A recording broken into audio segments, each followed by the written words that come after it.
Greetings from Catien National Park. That's where I am today. Just laid in a little hammock swinging around. Catien National Park is just behind me, just over the little river there. I'm staying in this gorgeous little bamboo shack. What's happened since I saw you last? Last time we spoke, I was in Jungle Beach near Nha Trang, which was beautiful, absolutely lovely, crystal clear blue ocean. I stayed there for 2 nights, so the first night we as a group, the great thing about Jungle Beach was you sort of ate communally. Everyone had 3 meals a day provided, which was fantastic. So had my dinner, didn't put my shoes on for 2 days, which was marvellous. But we had dinner, went swimming the first night in the sea about 10 p.m. It was wonderful. It was kind of like a warm bath, and we're going to look at the fluorescent plankton which is in the sea, which is the strangest concept ever. Sort of swam out beyond the crest of the waves, so you can still stand up about sort of up to the neck height, and then as you moved your arm around inside the water, you got this most wonderful sort of shimmer or glow. It was like a sparkle as you move your hands around inside. Absolutely fantastic. Got an early night that night, which was wonderful. I was in a dorm, staying in a 5-bed dorm with 2 guys, Benny and Stefan from Germany, and you could hear the waves licking along the shore. It was just a really, really lovely setting. Got up the next day, had a full day there, had a bit of a lazy morning, then we headed out. We were going to go and do some snorkeling, so we got hopped on the motorbikes and went out to the end of the peninsula, because Jungle Beach is kind of on a peninsula away from the coast, and we found the most gorgeous bay, absolutely stunning, spectacular views. There was nowhere to hire any snorkeling gear, so we decided that we would just kind of go swimming in the sea. Now, I am not the strongest swimmer, and I absolutely hate the test of sea, but I sort of partook anyway. We sort of swam out a little bit, so we couldn't stand. Floated around for a little bit. I'd never been in an ocean that's quite as warm as the one there. It's the South China Sea. We then found some rocks, climbed up onto these rock pools, explored around, looked at all the tiny crabs. We found a little lagoon there as well. We went swimming within the lagoon, hopped off, swam back to the shore where miraculously all of our stuff still was, and then we sat in this tiny little coffee bar on this bay as the sun was setting, and just had a few coffees and sat around and chatted. Went back to Jungle Beach and enjoyed my last night around the fire on the beach there. It was absolutely brilliant. The day after that, I got up and I was heading to Dalat, so about 170 kilometres, so it should have been a really quite a smooth, easy journey really, but was far from that. Wendy hadn't been behaving for the past few days, and that day was probably the worst day I think during that journey, so I decided I would take a bit of a shortcut, trying to save myself about 20 kilometres and go cross country. Didn't really work out. Was down gravel paths, the road was awful. I was kind of in the middle of nowhere. It took me about 2.5 hours to do 30 kilometres, so about 19 miles, so not the best of journeys. A wasp flew into my visor and stung me on the side of the head at one point, and nearly made me crash, which wasn't great, but pushed on, managed to rejoin the main road, which is what I was looking to do, because there's a really great spectacular mountain pass that takes you over the mountain and down into the mountain city of Dalat. And as I was approaching the mountain pass, though, I was too concerned with my belly and getting food, and didn't really have my eye on the fuel gauge. Stopped at a really lovely cafe and had some lunch. Back on the bike, hopped on, and before I knew it, sort of much sooner than I realised, I was actually on the mountain pass already, and my fuel gauge was at about a quarter. And I was thinking, oh, it's fine, you know, there's going to be fuel. So I climbed and climbed and climbed. It was really foggy up there. There was kind of fog rolling down the hillside.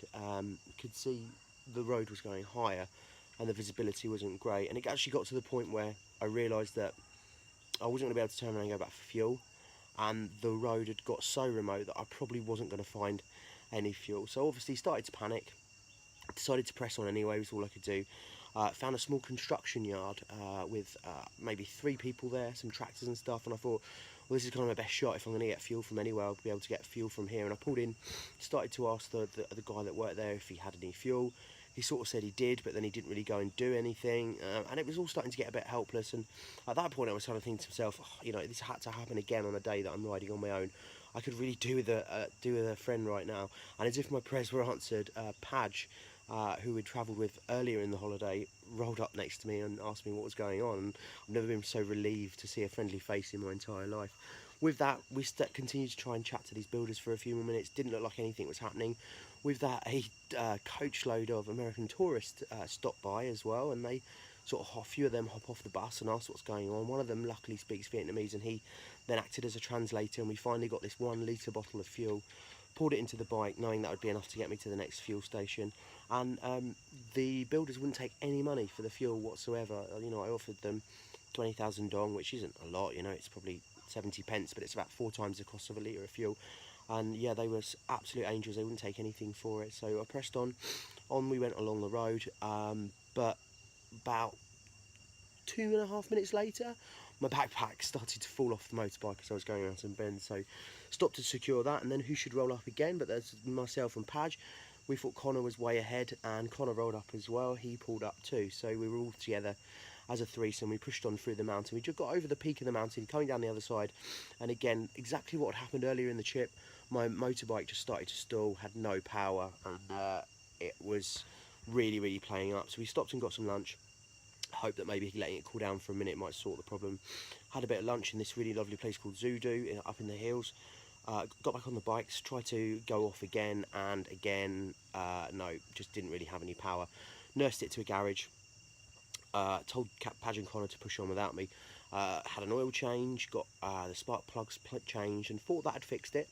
So hopped back on the bike again, got about 10 kilometres from Dalat this time, and it went again. So I ended up having to pop it into kind of second and third gear and keep the revs really high to stop it from stalling, and nursed it all the way into Dalat. And coming into Dalat, it was very different to anywhere I'd been in Vietnam so far. It was very agricultural, as most places are, but in a different kind of way, because it was very modern, modern techniques of farming, very lots of artichoke farms, strawberry farms. There were vineyards. I'd seen horses for the first time. I'd never been anywhere quite like it in Vietnam, and I really liked it. It had a really nice feel to it. Managed to find the city centre, which is a maze of small streets and alleyways, and it's on hills. I guess terrain-wise, I suppose it's like a little bit like Edinburgh. It's kind of like a Vietnamese Edinburgh would be the best way to describe it. And I turned up at Family Hostel, and I've heard a lot about this hostel. It's been open for about 3 years, run by a lady called Mama.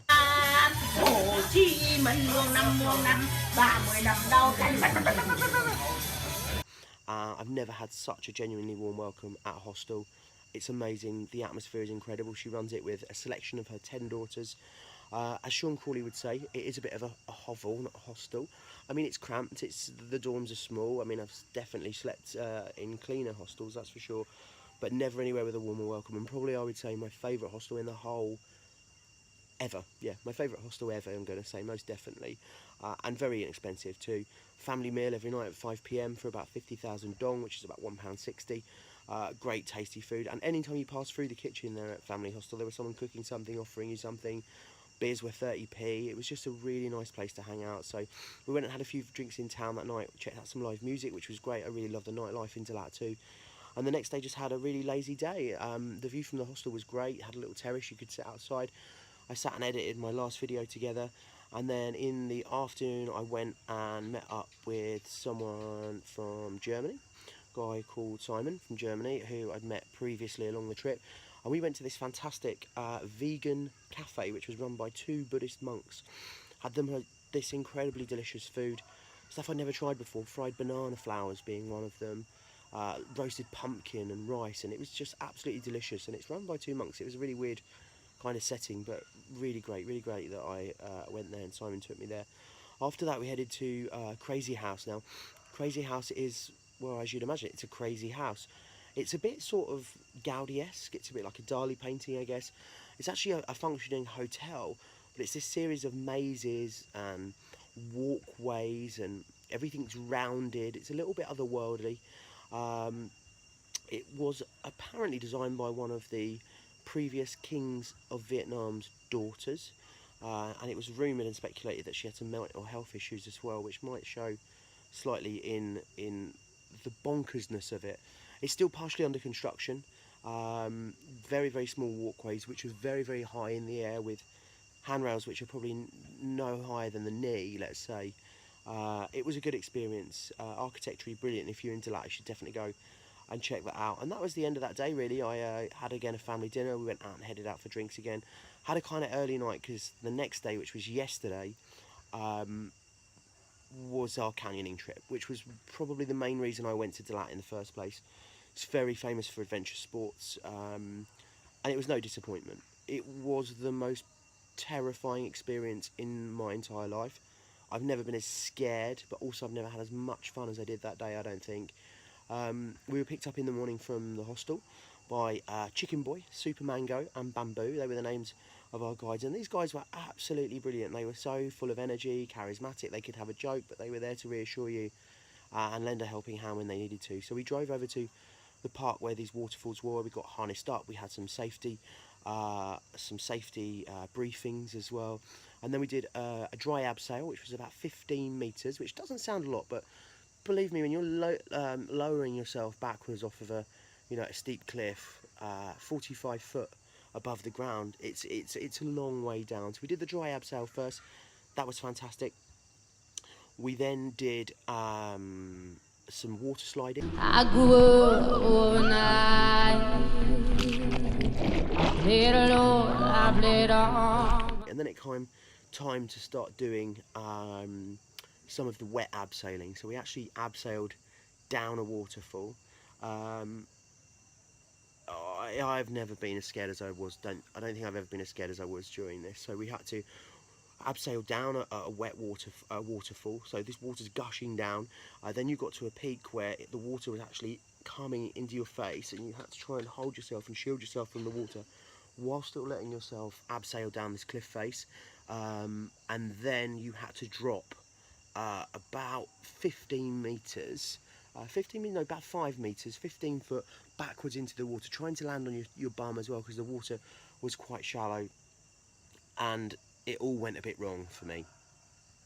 So I actually got about halfway down, I slipped, fell forward onto my face, then I flipped back round the other way as well, and then I've got this water gushing on the back of my head. Couldn't really breathe, was panicking.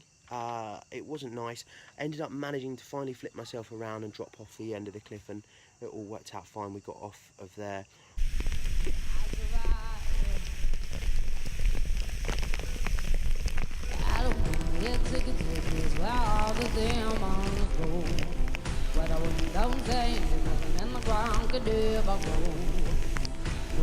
Just like you got to cry in your bedroom.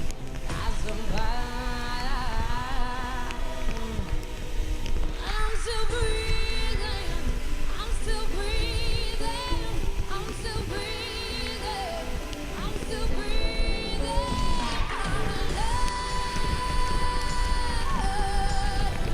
I'm alive, I'm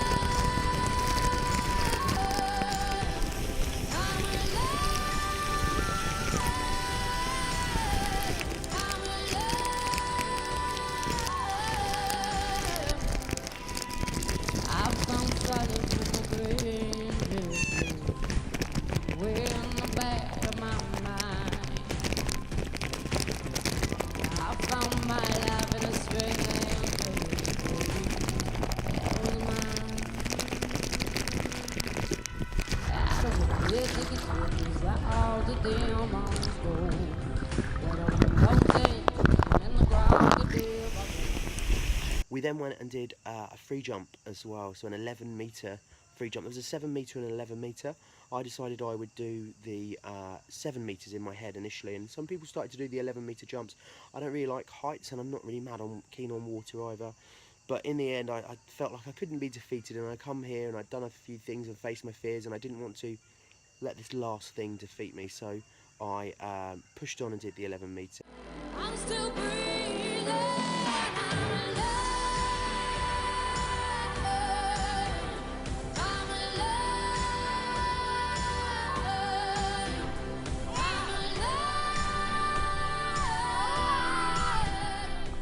It was incredible, absolutely incredible. It's one of the most exhilarating things I've done in my entire life. We then had a bit of lunch, and we trekked back to the car and drove back. A great day with an amazing bunch of people. Everyone was so supportive. Everyone that was there was about 15 of us all really rooting for each other and getting each other through it, which was brilliant. And then today I had a quiet night last night, got up this morning, checked out. I'd finally got the motorbike fixed properly again this morning, so I started my journey, and it was quite a leisurely journey. It was quite a busy road, quite dusty, quite thankless, I guess, the journey this morning. Stopped and had some lunch, was great, and then finally the road got a bit more interesting, so we came up into the mountains, and we were kind of coming more sort of downhill, I guess. We're lower here than we were in Dalat, but we were coming down out of the mountains, and I've arrived here at the Katia National Park. So you can see there's that river behind me, and then behind that is the island. Katia National Park is on an island, and the main reason I've come here is because Monkey World in Dorset are running a gibbon rehabilitation programme. So they're trying to reintroduce the gibbons that they have, or some of the younger gibbons that they have at Monkey World in Dorset, back into the park here, and there's a centre that's set up to allow them to do that. I'm hoping and I'm told that in the morning I'll be able to hear the wild gibbons that are on the island calling their song to each other behind me. So I'm going to get an early night. Before I do though, I'm just going to show you around. So that is, as you can see, the view out there to the river. Just down there, someone was just casting their fishing net out there a minute ago, and we come into this cabin that I've got here. So as we come in, I'm going to turn around and show you. I have got my bed there. It's very spacious. It's lovely. Let me just turn that off. There we go. And then in here, as we come through, got a lovely big bathroom as well. So there's the loo down there, got a shower up there. I think I know I've kind of splashed out tonight, £20 or $30 this has cost me. So I'm going to go and have a shower. I'm going to get some after sun on my legs because they are burnt to a crisp as well. But I'll check in with you guys again soon. Only 4 more nights left in Vietnam. I'm off to Saigon in 2 nights time, so a bit emotional about that, but Cambodia is the next adventure. But I'll check in with you anyway in a few days time. Take care guys, bye bye.